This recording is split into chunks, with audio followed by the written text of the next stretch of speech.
Hi everyone. I wanted to give you a little help with the Lesson 8 assignment on record hints. That assignment gives you a nice video showing you how to attach a record hint to an ancestor. And then they ask you to upload a screenshot after you've done that for an ancestor. But it doesn't tell you anywhere how to find a record hint in Family Search. So let's do a little tutorial on that. So the first thing you do is you want to go into Family Search. I've logged in, I'll get to my home page here, and then you want to go to your tree. So I go to Family Tree and Tree and see what comes up. Okay, here comes a landscape tree for my grandfather, showing my dad and his ancestors.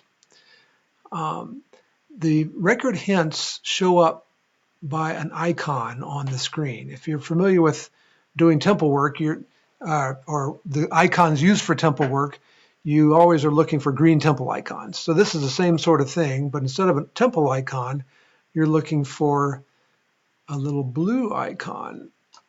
It's this one right here. If you click on options here in the top right, you can see all the icons that are available for you to find. Now this makes it easy for me because if I just looked at my tree and I saw this blue icon, that means there's a record hint for that ancestor. If you click on it, then it'll show the person, and you want to just go, if you click on the hint, it tells you what that hint is for the person, and then you could attach it to the ancestor if it fits. Alternatively, you could just click on the ancestor, click on person on his little person card here, and then you'll see his person detail page, and we'll see the record hints up here in the top right under research help. That's a record hint. See, it's got the little blue icon.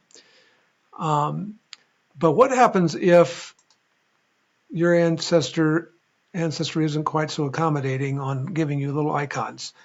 One thing you can do if you want to look, if for example, none of these people had blue hints on them, you could go to options and, for example, uncheck the portraits link here, and that'll make it a little easier to see all the people because it's not taking up so much space for portraits. But let's assume that you looked at your tree and you don't find any blue record hint icons. Well, what do you do then? Well, what I would suggest is pick an ancestor that's out a ways, like this is my great-great-grandfather. Let's do his tree, and that'll go to a landscape tree for him. But what we want to do is look at his descendancy. And then we wait for it to load. Okay, here we go. So that's his landscape tree, but it's easier. I want to look at the descendancy. So we're calling up the descendancy view. The descendancy view shows the ancestor and all his spouse, and then all his children, grandchildren, and so forth down through the ages, so to speak. Okay, it is loading.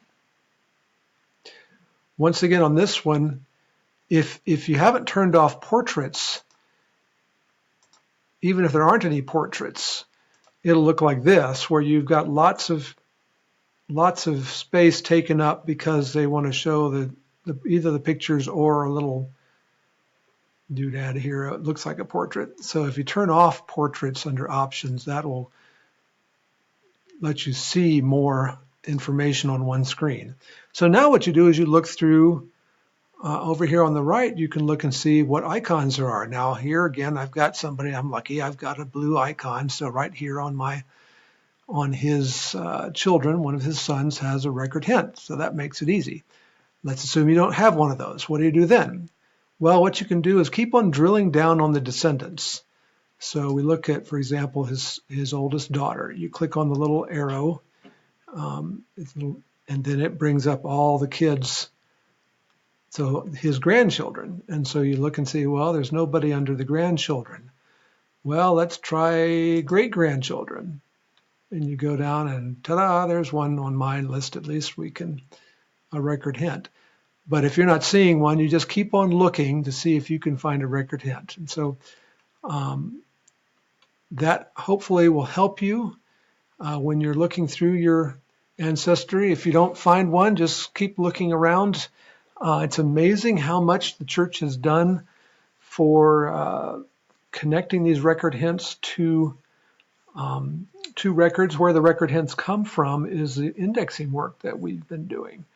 And as they find a record in the indexing system that seems to match a record in Family Tree, then the computer will automatically connect that for you so you can look and see if that's the right person. And then if it is, you have a source for your ancestor. So I hope that's been helpful for you to try to figure out where to find those record hints, and I hope you find some. Have fun with that assignment.